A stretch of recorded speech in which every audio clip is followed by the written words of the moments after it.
Welcome to Salesforce Today. I'm Renata Bertram, Vice President Marketing in Australia and New Zealand here at Salesforce. It's 2023 and chances are you're scrutinising expenses and looking for ways to tighten budgets. And tech budgets are no exception.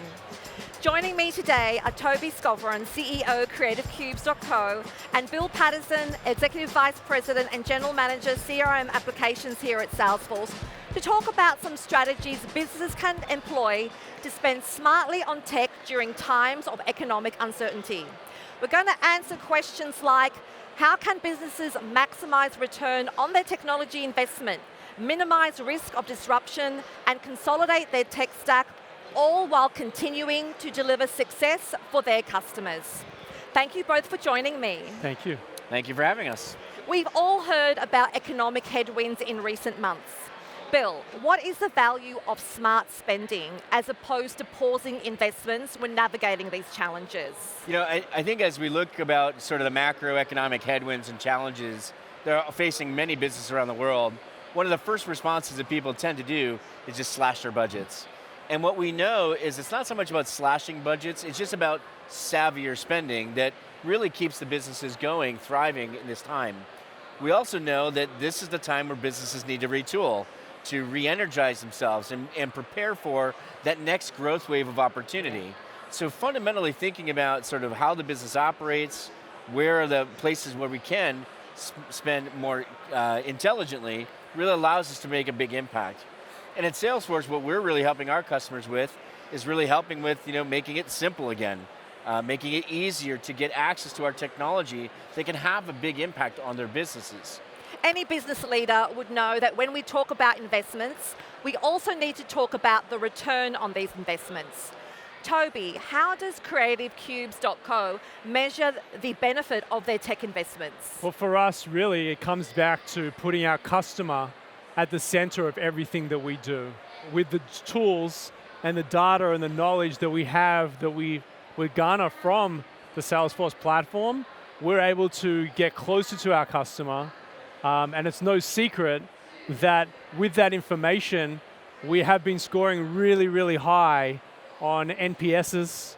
We have incredible retention. And our members think that we're doing something special, when in reality, all we're doing is really listening to them, putting them at the center of our world. And the return on investment is happier customers, stickier customers, and the commerce of the business is quite incredible as a result. So it's all about putting the customer at the center of everything that you do. Yes. So Toby, I'd like to unpack this point about investing in tech a little bit further. I'm wondering, and I'm sure our audiences are too, like what tactics can businesses employ to be more strategic and selective when it comes to tech buys, and at the same time minimize any risks associated? Well, I think if we start with the risks, from my perspective, I'm fortunate enough to sit in the epicenter of a lot of startups, scale-ups, SMEs, and large corporates. And when you're a startup, you don't really think about too much other than trying to sell or move products, right? But in reality, what they're doing is they're creating multiple databases and multiple depositories of different information of their customer, so that once they advance to the scale-up, they're in trouble. And they can't advance to SME. So from my lens, what's really, really important is trying to have clean data sets. In America, you say data sets, but data sets that give you a full 360 of your customer in real time, so that you can continue to deliver at strength towards them. So we've heard a lot about data. And when we were chatting before as well, you mentioned something really important, and that was about speed to value. Yep. So Bill, I'd like to ask you, how can businesses maximize speed to value and start to see results as soon as possible? Yeah, I think first off, speed to value is sort of the new measure of our time, to make sure that all businesses are really finding accurate, speed and kind of rapid velocity for just the overall impact that the solutions can have for them. When you think about what businesses need to do, they really need to adapt the usability, the simplicity, the ease of adoption of these technologies, really to have a big, big benefit across their business. And we've come so far. It used to be that CRM systems and software in general was complicated for businesses to apply, But now, through the power of what we've done here at Salesforce and really making these complicated ideas simple and easy, we're really finding it that businesses can move quicker, faster, more agile than they've ever been able to move. I know that speed, the topic, is of great value and interest. So I want to spend a little bit more time on this. How can businesses accelerate their technology strategy with more streamlined systems? Well, I think we have to remember it doesn't take smart people to make a difficult idea difficult. It really takes smart people to make a difficult idea easy. And our opportunity really to introduce speed into our world is really just breaking down these complicated areas, these silos, these challenging endeavors into very, very manageable chunks for businesses to deploy and realize benefit from. And that's just what we do here at Salesforce, is we take difficult ideas, make them easy, so they can rapidly have great value on the everyday front line of operations. Yeah. There's an amazing quote that I drill into my team all the time, and it's not the big that eats the small, but the fast that eats the slow. And in a competitive world today, you have to be fast. You have to be fast.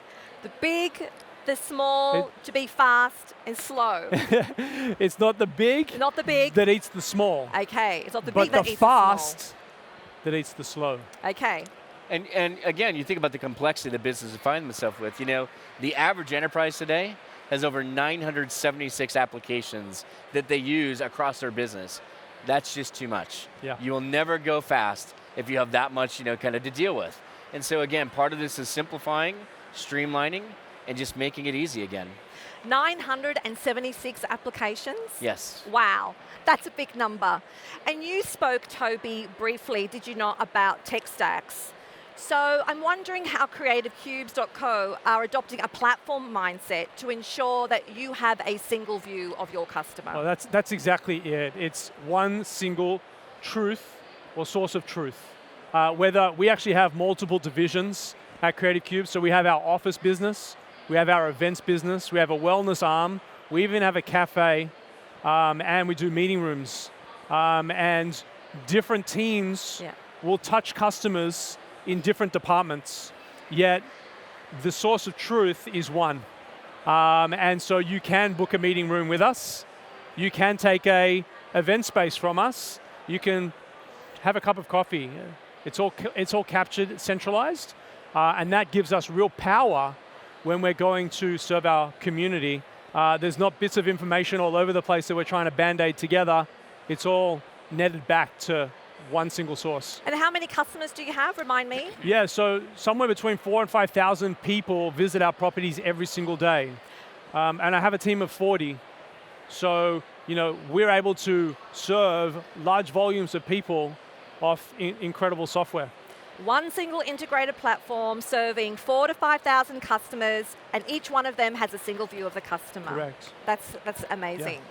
So before I let you go, I'd like you to give our viewers your best tip on smart spending. Let's start with you, Toby. Oh, okay. For me, you can't do it quick enough. Yeah, I think that spending the money is something that is prohibitive right now. Once you get further down the street or up the mountain, depending on your view of what you're trying to achieve, it's going to be a lot harder. Yeah. And to undo stuff later on is going to be a lot more of a headache for organizations. So for me, smart spending is early, smart spending is strategic, and one of the genuine reasons that we came onto the Salesforce platform is for that elongation. Right, so we talked about 4,000 or 5,000. I think we can get to 40 to 50,000 members, leveraging the same infrastructure. We'll probably have to have more resource at play, but same platform. And so I'm really excited about that. And for me, I think that's smart spending.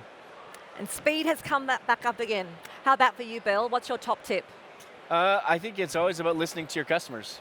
And I think the more you listen to your customers and let customers be your guide to making the right investments, making the right decisions, and making the right decisions to make it better for them, even at sometimes that means you have to spend a little bit more. That's not bad spending, is to really think about how you can have a better experience for every customer that you serve. I couldn't agree with you more. Listen to your customers, put them at the center of everything that you do. Right. Well, Toby and Bill, thank you very much for your time Thank you. today. Thank I'm you. sure the advice that you've given our viewers means that they can start spending smartly almost immediately. Yeah. Yeah. But that's all we have time for today for our viewers, but you can catch up on more of World Tour Sydney content on Salesforce Plus.